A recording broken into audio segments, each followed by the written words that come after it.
Assalamualaikum warahmatullahi wabarakatuh. Sebelumnya perkenalkan, saya Nadia Masari Ayaf dengan NIM 3 angka akhir 095 dari Universitas Trunojoyo Madura. Sebelumnya saya ingin mengucapkan terima kasih kepada dosen pengampu mata kuliah akuntansi biaya, yaitu Bapak Dr. Sultansyah SE MAK CE. Pada kesempatan kali ini, saya akan menyampaikan materi mengenai penggunaan anggaran atau budgeting dalam perencanaan dan pengendalian. Materi ini diambil dari sebuah paper yang membahas secara mendalam bagaimana anggaran digunakan oleh perusahaan sebagai alat strategis untuk mengukur kegiatan operasional. Yang pertama yaitu latar belakang. Anggaran adalah fondasi sistem manajemen modern.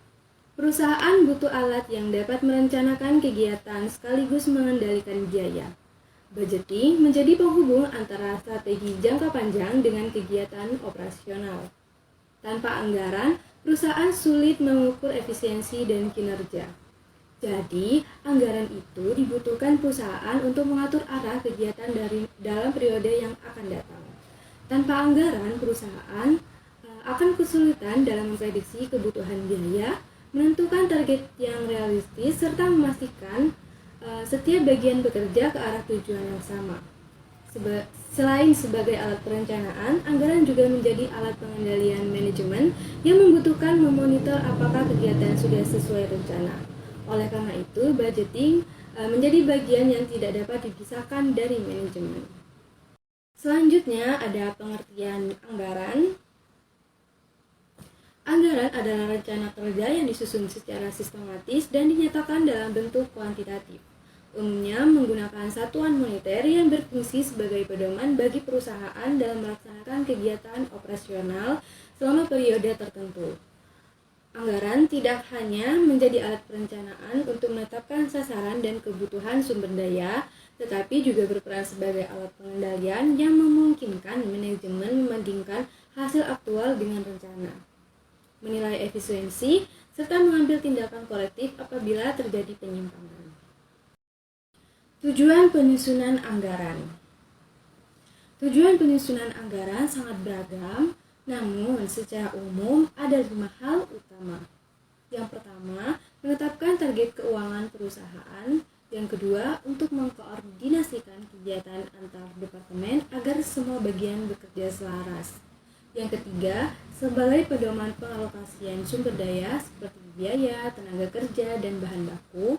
Dan yang keempat, sebagai alat untuk meningkatkan efisiensi sehingga tidak terjadi pemborosan. Dan yang kelima, mengarahkan perusahaan untuk mencapai tujuan jangka panjang. Selanjutnya ada fungsi anggaran dalam perusahaan. Secara fungsi, anggaran memiliki peran sebagai alat perencanaan, alat koordinasi, alat pengendalian, alat komunikasi, serta alat motivasi. Sebagai alat perencanaan, yaitu menetapkan rencana kegiatan dan kebutuhan sumber daya, yang berarti anggaran itu membantu perusahaan untuk merumuskan kegiatan ke depan.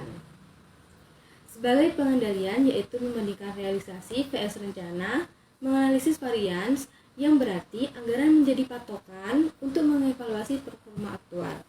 Sebagai koordinasi, yaitu menyatukan seluruh bagian perusahaan dalam satu tujuan, yang berarti anggaran itu memastikan bahwa setiap bagian bekerja sesuai perannya. Selain itu, anggaran juga dapat meningkatkan motivasi secara dasar, pemberian target, dan penilaian. Jenis-jenis anggaran. Anggaran terdiri dari beberapa jenis. Yang pertama adalah master budget atau anggaran utama, yang merupakan gabungan dari seluruh anggaran fungsional, yaitu anggaran lengkap mencakup penjualan, produksi, kas, dan laba rugi. Lalu ada operational budget yang berisi anggaran kegiatan sehari-hari perusahaan seperti produksi, pemasaran. Dan juga ada financial budget yang berfokus pada aliran kas dan laporan keuangan, mencakup anggaran kas dan neraca.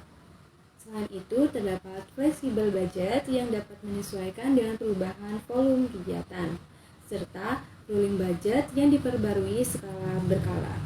Dan yang terakhir adalah zero based budgeting yang disusun dari nol setiap periode. Selanjutnya ada prinsip penyusunan anggaran. Dalam penyusunan anggaran ada beberapa prinsip penting yang harus diperhatikan. Yang pertama ada realistik, yaitu anggaran harus didasarkan pada data yang masuk akal, bukan harapan yang berlebihan. Yang kedua, keterpaduan, yaitu harmonis antar bagian, tidak tumpang tindih, yang berarti anggaran harus terintegrasi antar departemen. Dan yang ketiga, fleksibel terhadap perubahan kondisi ekonomi, yang berarti mampu beradaptasi pada perubahan ekonomi.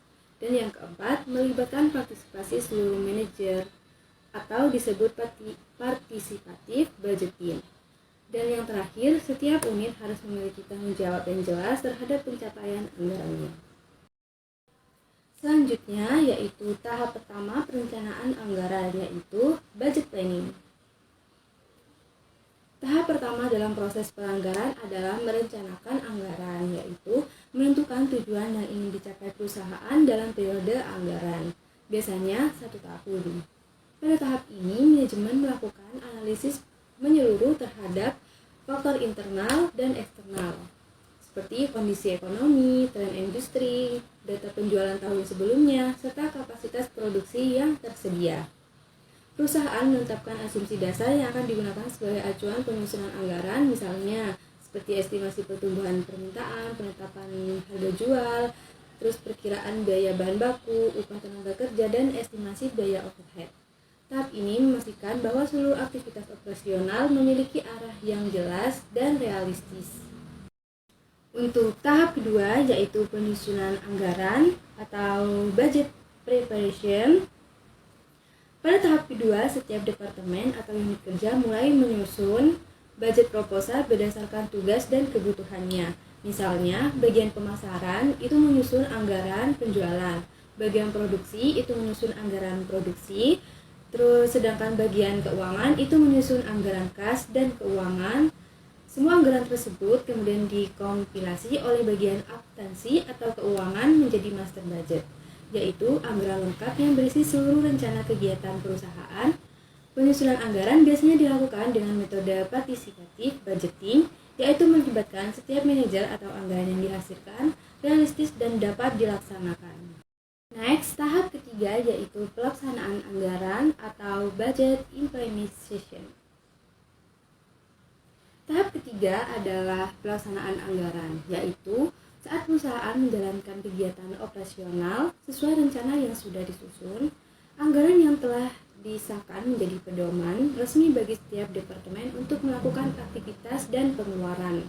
Pada tahap ini, bagian akuntansi biaya memiliki peran penting dalam mencatat transaksi aktual dan memastikan bahwa semua kegiatan sesuai dengan batas anggaran yang telah disetujui. Bila ada kebutuhan tambahan, biaya atau perubahan rencana, hal tersebut harus mendapat persetujuan dari manajemen agar tidak terjadi pemborosan atau penyimpangan. Tahap 4 yaitu pengendalian dan evaluasi anggaran atau budget control and evaluation. Tahap keempat merupakan tahap penting untuk memastikan anggaran berjalan secara efektif. Pada tahap ini, perusahaan membandingkan realisasi aktual dengan nilai anggaran, kemudian menghitung selisih atau variance. Variance dapat bersifat menguntungkan atau favorable atau merugikan unfavorable. Manajemen kemudian melakukan analisis untuk mengetahui penyebab terjadinya selisih, misalnya karena kenaikan harga bahan baku, ketidakefisienan tenaga kerja, atau perubahan kondisi pasar.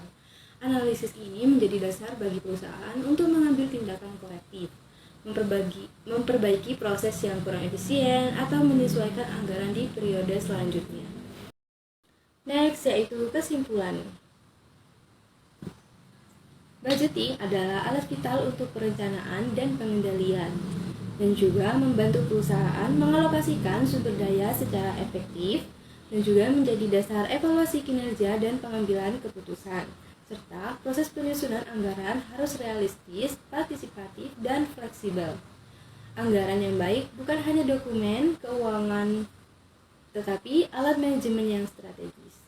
Jadi, bisa kita simpulkan anggaran atau budgeting itu alat manajemen yang sangat penting dalam mengarahkan, mengendalikan, dan mengevaluasi kegiatan organisasi. Melalui proses penganggaran, perusahaan dapat menetapkan tujuan yang ingin dicapai, menentukan kebutuhan sumber daya, serta mengalokasikan biaya secara lebih efisien dan terukur, dan lain-lain.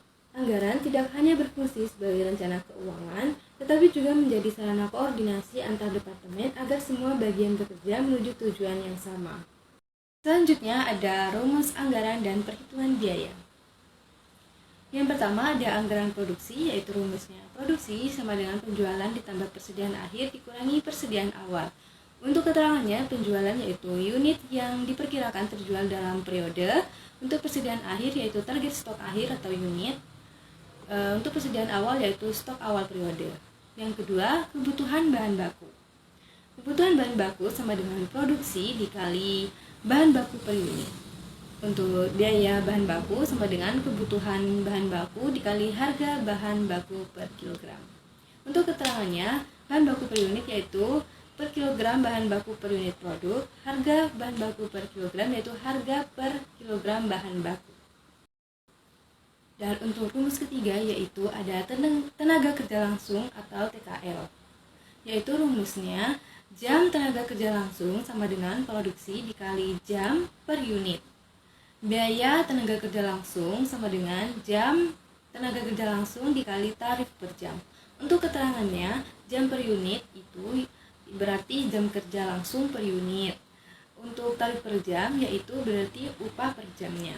Yang keempat ada rumus overhead pabrik atau BOP. BOP variabel rumusnya yaitu produksi dikali BOP per unit variabel. BOP tetap yaitu jumlah overhead tetap per periode. Total BOP sama dengan BOP variabel ditambah BOP tetap. Dan yang kelima yaitu ada rumus total biaya produksi dan biaya per unit. Yaitu total biaya produksi sama dengan biaya bahan baku ditambah biaya tenaga kerja langsung ditambah total BOP. Biaya per unit sama dengan total biaya produksi dibagi produksi. Dan untuk rumus yang keenam yaitu ada pendapatan dan margin kotor. Rumusnya yaitu pendapatan sama dengan penjualan dikali harga jual per unit. Harga jual per unit. Margin kotor sama dengan pendapatan dikurangi total biaya produksi. Untuk yang ketujuh ada rumus analisis variance sederhana, yaitu variance sama dengan aktual dikurangi anggaran. Jika variance kurang dari 0, yaitu berarti favorable, artinya lebih baik dari anggaran atau tergantung tanda yang dipakai. Jika variance lebih dari 0, berarti artinya itu unfavorable. Jadi di sini terdapat contoh soal. Jadi untuk contoh soalnya yaitu PT Madrijaya ingin membuat anggaran produksi untuk bulan Januari. Berikut data yang diketahui. Yang pertama, perkiraan penjualan Januari yaitu ada 1000 unit. Untuk persediaan awal ada 200 unit, persediaan akhir yang diinginkan 300 unit, kebutuhan bahan baku 2 kg per unit, harganya yaitu 5.000 per kilo. Untuk tenaga kerja langsung 0,5 jam per unit, tarifnya 10.000 per jam. Untuk biaya overhead variabel 3.000 unit, untuk biaya overhead tetap yaitu 20 juta. Dan di sini diminta menghitung yang pertama itu anggaran produksinya, yang kedua anggaran bahan baku, dan yang ketiga anggaran tenaga kerja, keempat anggaran overhead pabrik, dan yang kelima total biaya produksi dan biaya per unitnya. Jadi untuk penyelesaiannya yaitu yang pertama anggaran produksi, yaitu rumusnya produksi sama dengan penjualan ditambah persediaan akhir dikurangi persediaan awal, yaitu berarti 1000 ditambah 300 dikurangi 200 sama dengan 1100 unit. Jadi perusahaan harus memproduksi 1100 unit. Dan yang kedua yaitu anggaran bahan baku. Produksinya kan tadi 1100 unit. Untuk kebutuhan itu 2 kilo per unit, berarti 1100 dikali 2 yaitu sama dengan 2200 kilo. Harga per kilonya yaitu 5000. Biaya bahan baku 2200 kilo dikali 5.000 sama dengan 11 juta. Dan untuk yang ketiga yaitu anggaran tenaga kerja langsung sama dengan yaitu produksi 1100 unit, jam per unitnya 0,5 jam, yaitu berarti 1100 dikali 0,5 sama dengan 550 jam. Tarifnya yaitu 10.000 per jam, biaya TKL 550 jam dikali 10.000 sama dengan 5.500.000. Selanjutnya untuk penyelesaian soal keempat yaitu anggaran overhead pabrik atau BOP. BOP variabel yaitu 1.100 unit dikali 3.000 yaitu sama dengan 3.300.000. Untuk BOP tetapnya yaitu 20 juta. Total BOP-nya yaitu sama dengan 3.300.000 ditambah 20 juta sama dengan 23.300.000. Dan untuk soal yang kelima, total biaya produksi dan biaya per unit. Total biaya produksi bahan bakunya yaitu 11 juta, untuk tenaga kerja langsungnya 5.500.000, untuk BOP-nya 23.300.000. Untuk total biayanya 11 juta ditambah 5.500.000 ditambah 23.300.000 sama dengan 39.800.000. Untuk biaya per unitnya, untuk rumusnya total biaya dibagi produksi sama dengan 39.800 dibagi 1.100 sama dengan 36.181 per unit. Jadi untuk rangkuman jawaban tadi itu yaitu yang pertama untuk produksinya yaitu 1.100 unit, untuk biaya bahan bakunya tadi 11 juta, untuk biaya tenaga kerja langsungnya 5.500.000, untuk yang keempat BOP-nya 23.300.000, dan yang kelima total biaya produksinya itu 39.800.000 dan biaya per unitnya 36.181. Demikian pemaparan mengenai peranan anggaran dalam perencanaan dan pengendalian perusahaan. Melalui pembahasan ini, kita dapat memahami bahwa anggaran itu tidak hanya berfungsi sebagai perencanaan keuangan, tetapi juga sebagai alat penting untuk mengarahkan kegiatan operasional, meningkatkan efisiensi, serta mendukung pengambilan keputusan manajerial. Harapannya, materi ini dapat memberikan wawasan baru dan menjadi dasar bagi kita dalam menerapkan konsep budgeting secara lebih efektif di lingkungan organisasi maupun studi akademik. Terima kasih atas perhatiannya dan kesempatan yang diberikan. Saya akhiri. Wassalamualaikum warahmatullahi wabarakatuh.